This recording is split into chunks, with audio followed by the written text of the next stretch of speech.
Hey there, Starshines. Tangent Spinner here, spinner of tangents and rants at random. As you can see, I am feeling better. It did take me longer to get over that stomach bug, whatever the fuck it was. I spent a couple days throwing up. I tried to go back to work. I got sent home early again because I threw up.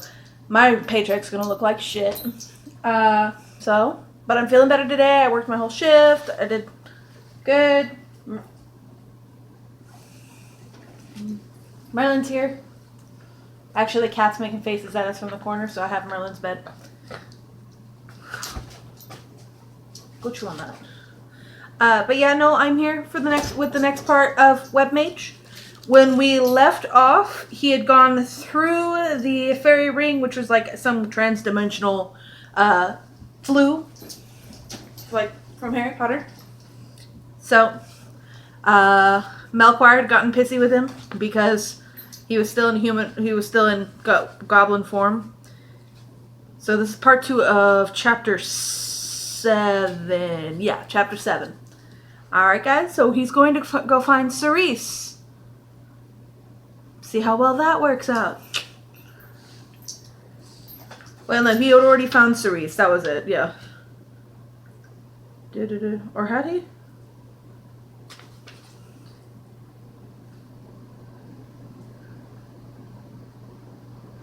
Oh, no.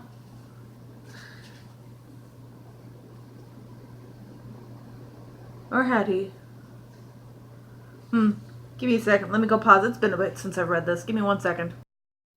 Alright, I'm back. I got it. Because I dropped the book. That's why I thought I'd left the place in there right. But I was right. I forgot that I'd glanced ahead to see how far when I could have broken it. But anyway. So we left off. He'd hacked into the system of her school to find out where she lived, and now we're on our way there. Alright, so. The dorm was 3 stories tall and shaped like a brick. I went around to where a rusty fire escape climbed the end wall like an iron version of the ivy that was everywhere. When I was sure no one was looking, I took a deep breath and leaped up to catch the ledge of the lowest landing. I could have tried for the ladder, but I figured pulling it down would make enough noise to wake my grandmother several dimensions and half a world away. Besides, the lower landing was only about 15 feet off the ground, comfortably within my reach. Fucker can jump twice as tall as most people do. As quietly as I could, I headed for the 3rd floor. If I'd read the plans right, Cerise's room was at the corner, and the nearer of her windows was only about 8 feet from the top of the fire escape. Climbing cautiously onto the broad ledge that encircled the building at window height, I discovered that my motorcycle boots tended to slip around a bit, making scratching noises that reminded me of just how much I didn't want to fall backwards off a 3-story building. As I slid into place outside Cerise's window, I noticed a ghost-like red dot on the glass. The hand that had been about to knock froze. I slowly and carefully lifted my arms away from my body with my palms open and facing the window. A quick glance downward confirmed my suspicion that there was another red dot, this one considerably brighter, on my chest just above my heart. A laser sight. Cerise, it's Rayvern. Oh, I'm sorry, he whispered. Cerise, it's Rayvern, I whispered, frantically trying to remember what sort of gun she used. The Kevlar in my jacket should stop most bullets, but it wouldn't take much to knock me off that ledge, and Cerise might be using armor-piercing rounds. Don't shoot! When Cerise didn't pop me immediately, I decided it was probably all right to breathe. A couple seconds went by, and the window swung inward. At no time did the red dot move from its place over my heart. Come, she said. I slowly stepped through the opening and onto a desk, keeping my hands firmly in the air. What in Hades' name do you think you're doing? Would you believe me if I told you I wanted to restage the balcony scene from Romeo and Juliet? It's you, all right. The red dot winked out, but she didn't put the pistol down. As my eyes adjusted to the light, I also noticed what she was wearing. A frown, and nothing more. Well, I mean, she has her priorities straight. Most girls in these books are like, oh my god, my titties, no! Instead of, bitch, I've got a fucking gun. Give that bitch a cannon. Bitches love cannons. Hell yeah, Hellsinger Bridge. Sorry. Alright. I'm here because I need to talk to you. Certain portions of my anatomy were making other suggestions. I ignored them as best I could. Oh, she replied, really? I'm not sure we have anything to talk about. Her voice had icicles in it. You could almost hear the little syllables freezing as they left her lips, then dropping to shatter on the floor. Please, Cerise, there are things I need to tell you. I paused and swallowed. But first, I have a favor to ask. A favor? The ice was gone, replaced by a blowtorch. You send me a note after Garbage Fairy. A note in which you tell me you want to spend more time with me and that you want this to be more than a fling, than nothing, for weeks. Now you show up and try to break into my room and you want a favor? Cerise, I owe you several apologies, a couple of explanations, and my life among other things. If I could do this without the favor, I would, but I just don't think I can. So what is it? Would you please put some clothes on? You're the most beautiful woman I've ever known, and I could stare at you for hours, but right now I have things that I want to tell you, and every time I look at you, my brain freezes up and I start drooling. She paused. I should probably just shoot you and get it over with. She set the gun down, but I won't. All right, turn around. Part of me wanted to protest that since she was already naked, there wasn't much point of my looking away while she got dressed, but the admittedly small part of my brain devoted to self-preservation overrode my mouth. So I spent what felt like hours staring at the iron plate welded over what had once been a fireplace. All right, said Cerise after a while. Sorry. Against my better judgment, I'm going to give you a chance to state your case before I throw you out. When I turned around, she was wearing a heavy skirt of red wool with a gold t-shirt, yellow gold t-shirt, sorry. She looked fabulous. First, I said, I am very, very sorry I haven't gotten in touch. It's inexcusable. We agree on that, at least. But I had no choice. No choice? No choice? Her voice was raising again. You had no choice? What kind of crap is that? I've been cut off from the ImWeb. Lachesis revoked my access. I can't send anything between deck loci. There was literally no way for me to get a message to you. Can you honestly stand here and expect me to believe that? Do you think I'm an idiot, Ravern? If you can't use the ImWeb, how the hell did you get here? I built a fairy ring. She stopped, her mouth open. That's insane. Fairy rings are chaos magic. Do you know how dangerous that is? She shook her head abruptly. No, I don't believe you. Even you aren't that crazy.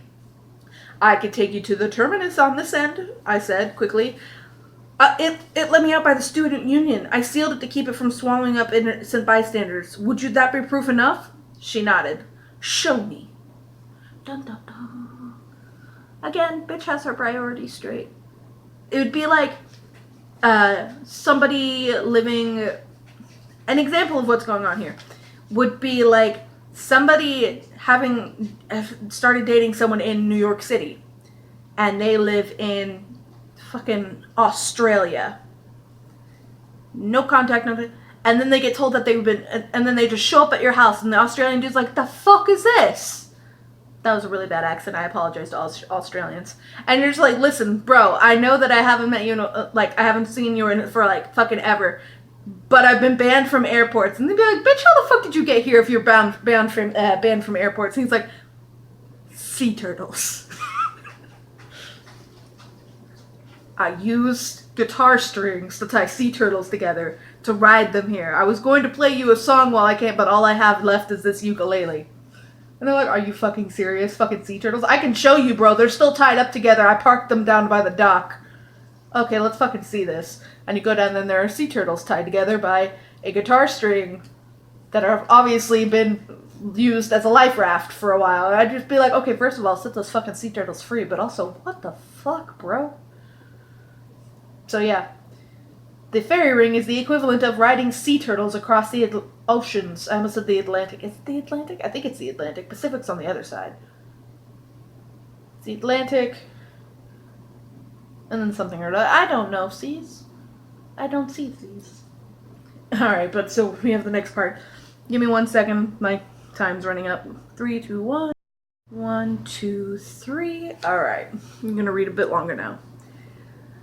Alright, she said after examining the ring. A wry smile touched her lips. I believe you're a maniac. And about the ImWeb access. Next question.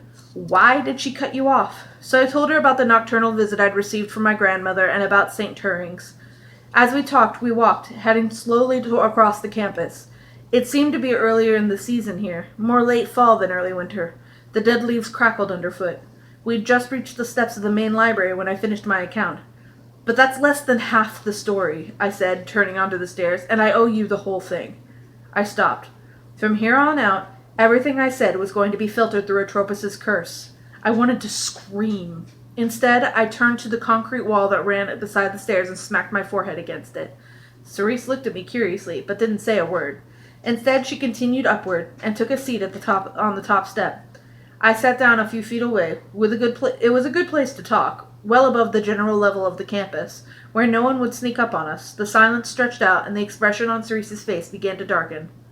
"Well," she said after several minutes, "I'm sorry, I'm not sure how to go about this." I pressed the palm of my left hand against my forehead and squeezed. "Begin at the beginning," said Cerise, as though she were speaking to a child. "Pass through the middle and wrap it up with the end." "That's not the problem," I replied. "What is the problem? You aren't going to believe a word I say." "You sound awfully certain," she said, some of the anger returning to her tone. "Is that because you don't trust me to judge what you say honestly, or because you aren't planning on being honest? Actually, it's neither. There was no good way to go about this. I was going to tell her everything, and she wasn't going to believe me, and our budding relationship would come apart like a hard drive when the head touches the disk. Like a hard drive when the head touches the disk. I don't understand that. Computer people, please explain. Hard drive when the head touches the disk. How does that come apart? Does it just like shatter? I don't understand this computer thing. I'm guessing it's an analogy like they're gonna come apart like a piece of glass thrown off a window onto the ground, thrown out the window. I don't fucking know it. I can't analogy either.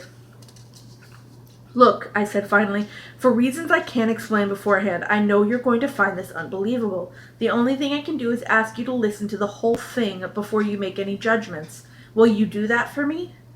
"I suppose," she said, leaning back on her hands, "though I can't think of a good reason why." "Thank you. I wasn't hacking Atropos.web just for the challenge of it the night that I crashed the InWeb." My lips tingled, but only slightly, and Cerise nodded as though she'd been expecting that. "I was looking for a memory crystal. Atropos is trying to shift the balance between fate and free will." The numbness increased dramatically, and I heard my voice go uncertain and shifty. "Damn, and double damn," I thought. "That's more or less her job description," said Cerise. I was losing her. "I told you that you wouldn't believe me. Please just listen for a while." "All right," she agreed, but her expression hardened. "This is a little more drastic than usual. She wants to eliminate the chance and choice completely. What's more, I think she can do it if her spell works." I hopped on my feet and began to pace. The tension was simply too great for me to hold still.